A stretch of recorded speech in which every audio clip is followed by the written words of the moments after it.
রাজনীতিতে কিছু বিষয় আছে যা কখনো পুরনো হয় না। ধর্ম, ভাষা, দেশপ্রেম এবং পরিচয়, এই চারটি বিষয় এমন যেগুলি ভোটের বাজারে সব সময় চাহিদা সম্পন্ন। পশ্চিমবঙ্গে মাদ্রাসায় বন্দে মাতারম গাওয়া বাধ্যতামূলক করার বিতর্ক সেই পুরনো রাজনৈতিক অস্ত্রাগারেই নতুন সংস্করণ। মজার বিষয় হলো, একই সময় দুটো সম্পূর্ণ ভিন্ন ছবি সামনে এসেছে। কিভাবে? একদিকে ইউরোপের দেশ স্লোভাকিয়ায় প্রধানমন্ত্রী নরেন্দ্র মোদীকে স্বাগত জানাতে স্থানীয় শিল্পীরা বন্দে মাতারাম গাইছেন। অন্যদিকে এই বাংলার মাটিতেই একই গানকে কেন্দ্র করে শুরু হয়েছে আইনি, রাজনৈতিক এবং সাংবিধানিক বিতর্ক। বিদেশের মানুষ গান গাইছে উৎসবের আবহে, আর দেশের ভিতরে গান গাওয়া নিয়ে আইনজীবীরা সংবিধানের ধারা খুঁজছেন। ভারতীয় রাজনীতির সৌন্দর্য এখানেই। একই জিনিস, এক জায়গায় সংস্কৃতি, আর এক জায়গায় সংঘাত। ভাবুন, যে বাংলার বুকে যে মহান বাঙালি, এই বন্দে মাতরম গানের স্রষ্টা, সেই বাংলাতেই শিক্ষা প্রতিষ্ঠানগুলোতে, সব শিক্ষা প্রতিষ্ঠান, ধর্ম নির্বিশেষে, জাতি নির্বিশেষে, সব শিক্ষা প্রতিষ্ঠানে এই বন্দে মাতরম, যেটা আমাদের জাতীয় গান, সেই গান গাওয়াতে এত বিতর্ক, এত আপত্তি। আসলে প্রশ্নটা বন্দে মাতরম নিয়ে নয়, প্রশ্নটা হলো কে বন্দে মাতরমের মালিকানা দাবি করবে। বিগত কয়েক দশকে ভারতীয় রাজনীতিতে দেশপ্রেমের সংজ্ঞা নিয়ে এক অদ্ভুত প্রতিযোগিতা শুরু হয়েছে। কে বেশি দেশপ্রেমিক, কে কম দেশপ্রেমিক, এই বিতর্ক অনেক সময় অর্থনীতি, কর্মসংস্থান, শিক্ষা কিংবা স্বাস্থ্য নিয়ে আলোচনাকেও পিছনে ফেলে দেয়। ফলে কোনো রাজনৈতিক দল যখন বন্দে মাতরমকে সামনে আনে, তখন বিরোধী রাজনৈতিক দলগুলো সেটিকে শুধুমাত্র একটি গান হিসেবে দেখে না, দেখে একটি রাজনৈতিক বার্তা হিসেবে। পশ্চিমবঙ্গের মাদ্রাসাগুলিতে প্রতিদিন ক্লাস শুরুর আগে বন্দে মাতরম গাওয়ার সিদ্ধান্তকে সমর্থনকারীরা বলছেন এটি জাতীয় ঐক্যের প্রতীক। তাদের যুক্তি, যে গান স্বাধীনতা আন্দোলনের সময় মানুষকে অনুপ্রাণিত করেছিল, সেটি গাওয়ার মধ্যে আপত্তির কিছু নেই। অন্যদিকে বিরোধীরা বলছেন দেশপ্রেম স্বতঃস্ফূর্ত বিষয়, সেটিকে বাধ্যতামূলক করে তুললে বিতর্ক তৈরি হবেই। এখানেই রাজনীতির আসল খেলা। কারণ ভারতীয় রাজনীতিতে কোনো বিষয় যত বেশি আবেগের সঙ্গে যুক্ত, তত বেশি তা নির্বাচনী সম্পদ। বন্দে মাতরম তার ব্যতিক্রম নয়। গানটি একদিকে স্বাধীনতা সংগ্রামের ঐতিহাসিক স্মৃতি বহন করে, অন্যদিকে বহু বছর ধরে এটি রাজনৈতিক মেরুকরণের কেন্দ্রেও পরিণত হয়েছে। সবচেয়ে বড় ব্যঙ্গ সম্ভবত এখানেই। স্লোভাকিয়ার শিল্পীরা হয়তো বন্দে মাতরমকে দেখছেন ভারতের সাংস্কৃতিক পরিচয়ের অংশ হিসেবে। তারা গানটি গাইছেন সম্মান জানাতে। সেখানে কোনো ভোট নেই, কোনো বুথ নেই, কোনো নির্বাচনী অঙ্ক নেই, কোনো রাজনৈতিক কচকচানি নেই। কিন্তু ভারতে এই একই গান মুহূর্তের মধ্যে রাজনৈতিক বিতর্কে পরিণত হয়। কারণ এখানে গান যতটা সাংস্কৃতিক, তার চেয়েও বেশি রাজনৈতিক।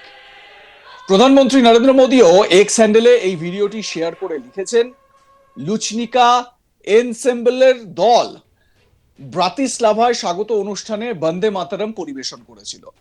এই ঘটনাটি এমন এক সময় ঘটেছে যখন আমরা বন্দে মাতরমের 150 বছর পূর্তি উদযাপন করছি এবং ভারতের ইতিহাস ও স্বাধীনতা সংগ্রামে এর গৌরবময় অবদানকে স্মরণ করছি।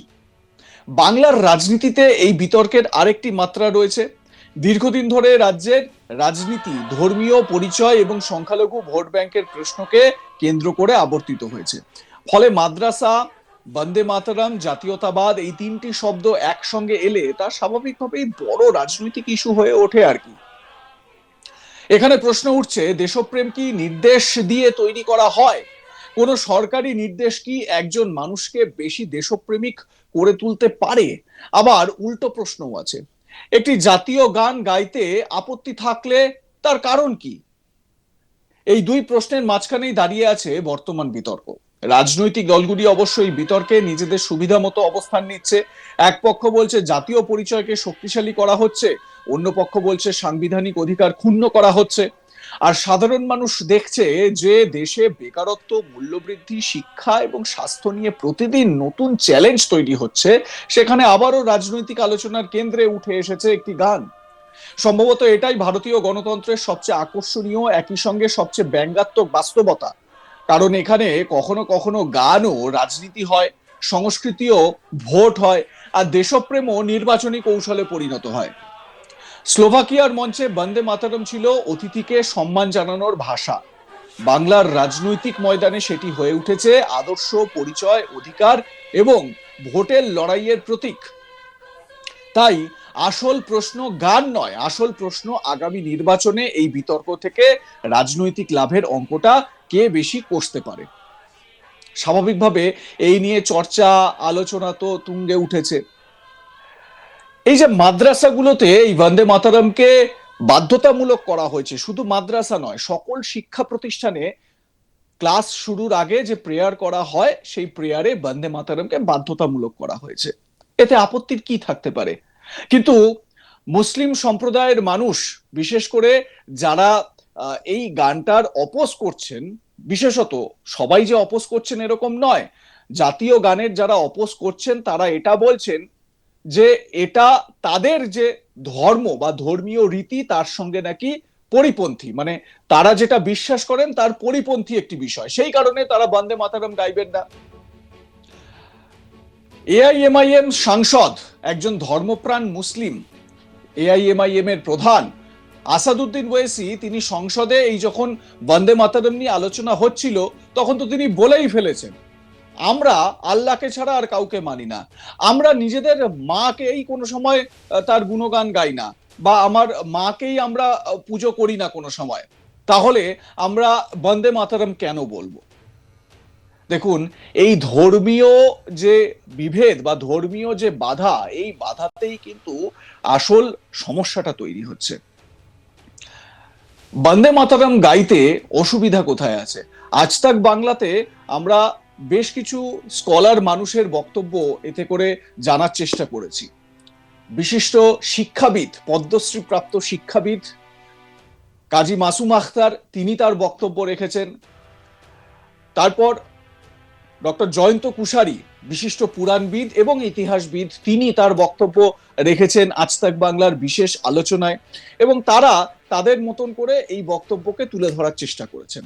আমার এখানে একটা প্রশ্ন, যে গান পরাধীন ভারতে রচনা করা হয়েছিল এবং সেই সময় ব্রিটিশ শাসনাধীন ভারতে ভারতীয়দের উপর কিরকম অত্যাচার করা হতো, কিরকম তাদের উপর চাপিয়ে দেওয়া হতো, ব্রিটিশ রুল চাপিয়ে দেওয়া হতো, তার বিরুদ্ধে সেখানে আমরা আমাদের নিজস্ব একটা সত্তা পেয়েছিলাম। মাথায় রাখতে হবে, এই বন্দে মাতরম কিন্তু জনগণ মন, আমাদের জাতীয় সঙ্গীত, সেই জাতীয় সঙ্গীতেরও বহু বছর আগে রচিত এই বন্দে মাতরম। যেই সময় এই বন্দে মাতরম রচনা হয়েছিল সেই সময় এটা ছিল স্বদেশী আন্দোলনের এক মর্মগাথা। সবাই কিন্তু এই বীজ মন্ত্রেই স্বদেশী আন্দোলনে ঝাঁপিয়ে পড়তেন। তাহলে এখন এত কেন বিতর্ক? প্রশ্নটা কিন্তু থেকেই যায়। আপনাদের মতামত কি জানাতে ভুলবেন না। দেখতে থাকুন আজ তাক বাংলা, সাবস্ক্রাইব করুন আমাদের ইউটিউব চ্যানেলটি।